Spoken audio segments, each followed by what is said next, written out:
guys, magpiprito tayo ng manok guys. Simple lang to. Binabad ko lang siya sa patis. 2 kutsarang patis at saka 6 na kalamansi. Yan guys. Ngayon, nilagyan ko siya ng magic sarap at saka paminta. Kunti lang. Tama lang guys. Huwag niyong paalatin kasi bawal ang maalat ngayon. Nakaka-high blood.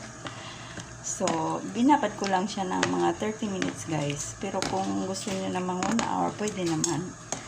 So, ngayon guys, magpiprito na tayo kasi hapon na kakain na si boss. Yan guys. Ito ay recipe ni Congresswoman J. Kayo na magdugtong kung anong apelido niya. Basta taga Maynila siya. Siya ay isang congresswoman. So, masarap naman yung recipe niya. Acceptable naman sa dila ng lahat. So, ginaya ko lang. Thank you so much, Congresswoman J.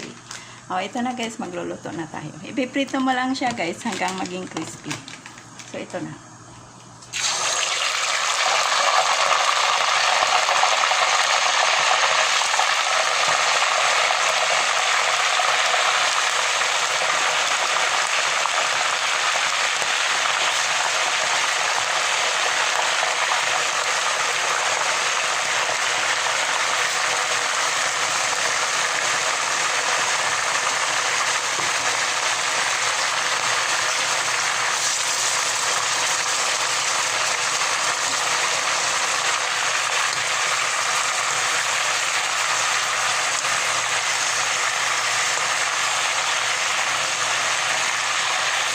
So, ganyan na yun siya guys.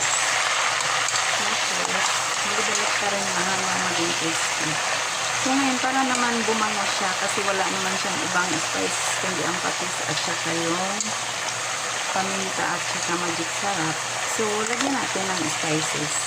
Pero yung original recipe nito, walang spices.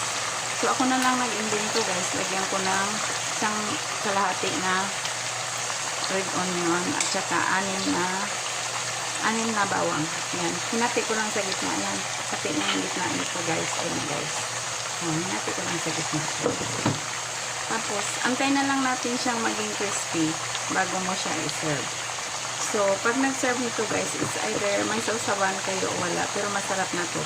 Pero yung iba, kumakain nito guys, mayroong additional patis sa gilid at saka kalamansi. So, yan lang guys. Thank you so much for watching my vlog. Thank you. Bye.